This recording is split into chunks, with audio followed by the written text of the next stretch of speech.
ABP news पर हाजिर हूं मैं रुमाना इसार खान। नमस्कार, मैं अखिलेश आनंद हूं। नमस्कार, मैं हूं आपके साथ शीरीन। चांद पर 4 चांद लगाएगा हिंदुस्तान, क्योंकि 4 साल बाद स्वर्णिम इतिहास लिखने की तैयारी है। जी हां, 4 साल के बाद सपना होगा साकार। हम दुनिया को कराएंगे चांद के अनदेखे हिस्से का दीदार। तकनीक के जरिए चंद्रयान की खूबियों से लेकर उसके चांद तक के हैरतअंगेज सफर से रूबरू कराएंगे।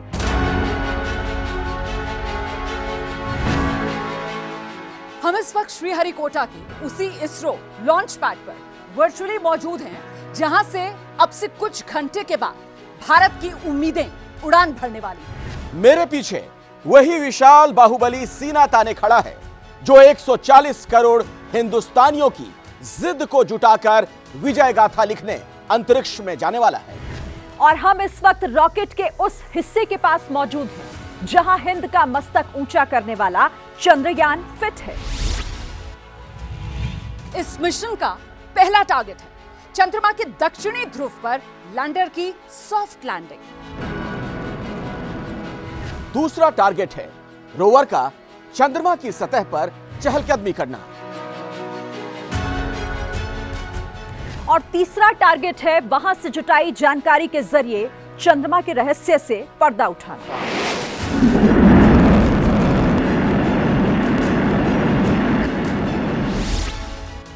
लेकिन ये लक्ष्य पूरा होगा इस विशाल रॉकेट के सफल अंतरिक्ष यात्रा के साथ। बाहुबली LVM-3 रॉकेट चंद्रयान को अंतरिक्ष तक कैसे पहुंचाएगा, इसे हम दिखाते हैं इस खास प्लेटफॉर्म जिस पर मैं मौजूद हूं। यहां से आप रॉकेट के हर हिस्से को बेहद करीब से देख पाएंगे। इस रॉकेट के पेलोड, फेरिंग सहित 4 हिस्से हैं। पहले हिस्से में ये 2 ठोस जो आपको नजर आ रहे हैं रॉकेट बूस्टर्स S-200, इसमें 205 टन ठोस रॉकेट ईंधन भरा है। इसके ईंधन ने इग्निशन के बाद इसकी गति को कंट्रोल नहीं किया जा सकेगा। जैसे दिवाली का पटाखा होता है ना, मतलब एक बार आग लगा दी तो फिर उड़ेगा ही, बहुत कुछ वैसा ही। दुनिया के सबसे बड़े ऑपरेशनल सॉलिड प्रोपेलेंट बूस्टर्स में से ये एक है।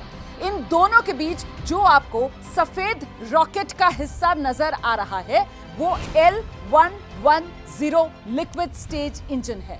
इसमें 115 टन लिक्विड रॉकेट ईंधन भरा हुआ है। जब करीब 41 किलोमीटर हवा में रॉकेट जा चुका होगा और बूस्टर का ईंधन खत्म होगा, तब लिक्विड इंजन अपना काम करना शुरू कर देगा। रॉकेट के उड़ान भरने के 200 सेकेंड बाद इसमें इग्निशन होगा और सबसे जटिल हिस्सा high thrust cryogenic upper stage, तकनीकी भाषा में C-25 नाम इसको दिया गया है। अभी तक सिर्फ 6 देश ही इस क्रायोजेनिक इंजन को बना पाए हैं और हिंदुस्तान भी उन्हीं में से एक है। इसकी खासियत यह है कि बेहद कम तापमान पर रॉकेट ईंधन का इस्तेमाल करता है। इसमें 28 टन लिक्विड ऑक्सीजन और लिक्विड हाइड्रोजन भरा हुआ है। तो इन तीनों इंजन की जिम्मेदारी है सबसे ऊपर वाले हिस्से में फिट चंद्रयान के इंटीग्रेटेड मॉड्यूल को पृथ्वी की बाहरी कक्षा में पहुंचाना। वैसे आपको बता दें कि इस LVM-3 रॉकेट की सफलता की जो दर है वो 100% मतलब 100% रही है। पिछले 6 लॉन्च जो हैं वो सफल रहे हैं। चंद्रयान 2 भी इसी सीरीज के रॉकेट से आसमान में गया था। रॉकेट के 3 हिस्से जिस चंद्रयान को ले जाने के लिए जुटे हैं वो यहां पर लगा है, यानी सबसे ऊपरी हिस्से में, और इसी में है चंद्रयान का इंटीग्रेटेड मॉड्यूल। इसके भीतर वही प्रोपल्शन मॉड्यूल है जिसके ऊपर चंद्रयान 3 फिट है। चंद्रयान यानी लैंडर और उसके भीतर रखा हुआ रोवर, जिसकी मंजिल है चंद्रमा के दक्षिणी ध्रुव पर लैंडर को सकुशल चांद पर उतारना और रोवर को चंद्रमा की सतह पर चहलकदमी करना। वही रोवर चांद के रहस्य से पर्दा उठाएगा, क्योंकि चांद के दक्षिणी ध्रुव पर आज तक कोई नहीं पहुंचा है।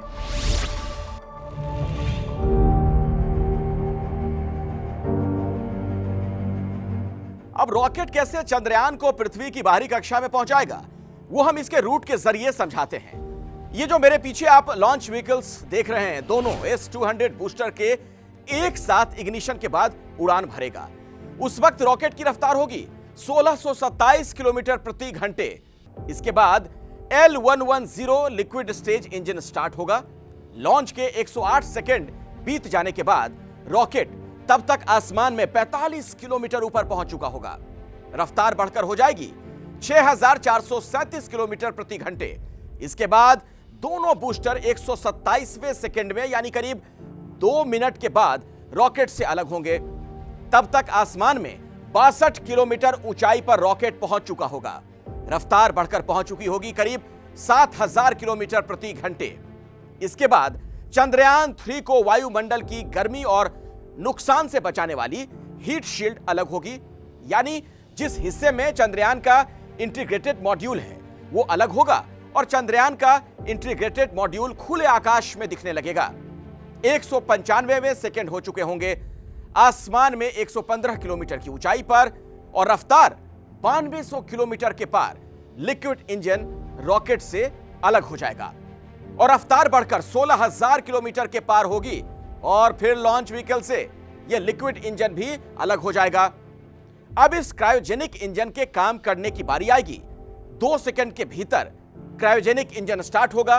308 सेकंड बीतते ही यहां से 954 सेकंड तक क्रायोजेनिक इंजन जमीन से 175 किलोमीटर की ऊंचाई तक चंद्रयान को लेकर जाएगा और अब तक रफ्तार दुगनी हो चुकी होगी 36,871 किलोमीटर प्रति घंटे। तब यह इंजन बंद होगा और उड़ान के 969वें सेकंड पर लॉन्च व्हीकल चंद्रयान के इंटीग्रेटेड मॉड्यूल को जमीन से 179 किलोमीटर ऊपर GTO यानी जियो सिंक्रोनस ट्रांसफर ऑर्बिट में स्थापित कर देगा। इसके बाद सौर पैनल खुलेंगे और चंद्रयान पृथ्वी के चक्कर लगाना शुरू कर देगा।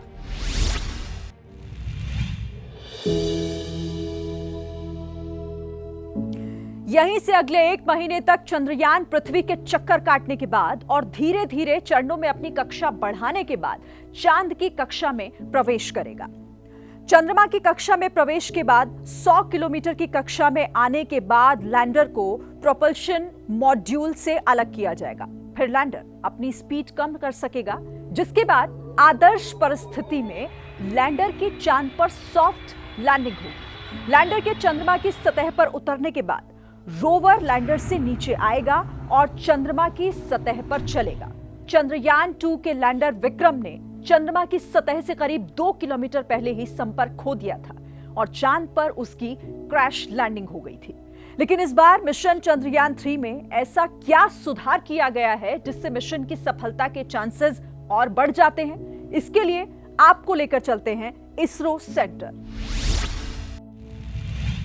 अब हम आ चुके हैं इसरो के सेंटर में, जहां चंद्रयान के हिस्सों को असेंबल किया गया है। यहां पर आपको यह जानना जरूरी है कि चंद्रयान 3 में बदलाव क्या हुए हैं। चंद्रयान 3 में जो पहला बड़ा बदलाव है वो ये कि ऑर्बिटर इस चंद्रयान 3 में मौजूद नहीं है, क्योंकि चंद्रयान 2 का जो ऑर्बिटर है वो अभी भी चंद्रमा की कक्षा में बिल्कुल ठीक तरीके से काम कर रहा है और जरूरत पड़ने पर इससे संचार में मदद ली जा सकती है।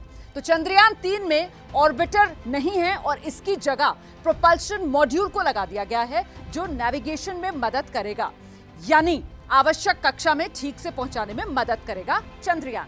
चंद्रमा के चक्कर लगाते हुए चंद्रयान का डेटा पृथ्वी तक पहुंचाने का काम करेगा। और साथ ही आपको बताती हूं कि जो लैंडर है उसको इस बार और ज्यादा मजबूत बनाया गया है ताकि लैंडिंग का प्रभाव झेलने में वो बेहतर रहे। पिछली बार आप जानते हैं लैंडिंग के वक्त ही गड़बड़ी हो गई थी।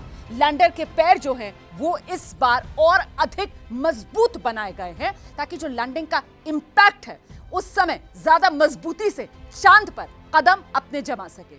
बड़े अधिक शक्तिशाली सौर पैनल्स मतलब सोलर पैनल्स का इस्तेमाल किया गया है ताकि लैंडिंग तक पावर को लेकर किसी तरीके की कोई कमी, किसी तरीके की कोई दिक्कत ना हो। साथ ही स्पीड कंट्रोल करने के लिए भी एक्स्ट्रा सेंसर्स लगा दिए गए हैं ताकि जो गति है उस पर नजर रखी जाए, गति का सही आकलन किया जा सके।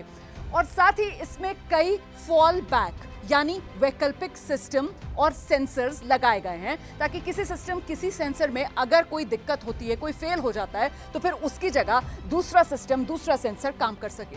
चंद्रयान 2 लैंडर की विफलता की वजह बनने वाली जो सॉफ्टवेयर की समस्या थी ना, उसे इस बार पूरी तरीके से ठीक कर लिया गया है। लैंडर में अब 5 मोटर की जगह इस बार 4 मोटर ही लगाए गए हैं और इस वजन का इस्तेमाल जो है वो दूसरे काम में लिया गया है। मतलब लैंडर में इस बार चंद्रयान 2 के मुकाबले फ्यूल ज्यादा है, जिससे लंबे समय तक बेहतर नेविगेशन मिल सकेगी और गलती की गुंजाइश ना रहे। इसके लिए सैकड़ों बार इस पूरे सिस्टम की टेस्टिंग भी की जा चुकी है। करीब 3,84,000 किलोमीटर का सफर इस चंद्रयान को तय करना है और इसी में मदद करेगा हमारा ये बाहुबली रॉकेट, जो 4,000 किलो वजन तक को जियो स्टेशनरी ऑर्बिट में स्थापित करने में सक्षम है। और चंद्रयान 3 का कुल वजन है 3,900 किलो। चंद्रयान 3 को सफल बनाने के लिए लैंडर को पहले से ज्यादा मजबूत बनाया गया है, जबकि रोवर को हल्का। लैंडर 1726 किलो का है और रोवर महज 26 किलो का। और अब आखिरी लेकिन सबसे अहम बात, और वो ये कि आखिर इस तरह से चांद पर पहुंचकर क्या हासिल होगा। ये सवाल शायद आपके मन में भी होगा। तो आइए इस सवाल को समझने की कोशिश करते हैं कि चांद पर पहुंचना क्यों जरूरी है। कुछ अहम बातें इससे जुड़ी हुई आपको हम बताते हैं। देखिए, जिस ब्रह्मांड के भीतर हमारी पृथ्वी मौजूद है, उसे समझने के लिए सबसे नजदीकी ग्रह यानी चांद को समझना जरूरी है।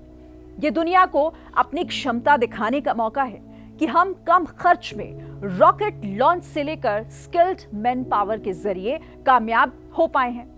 अरबों डॉलर का ये अंतरिक्ष बाजार है, जिसमें हमारी मौजूदगी और ज्यादा मजबूत हो जाएगी। और देखिए, सिर्फ यही नहीं, दुनिया को हम ये बता पाएंगे कि बिना किसी विदेशी मदद के हम इस अकल्पनीय मुकाम तक पहुंच पाने में सक्षम हैं।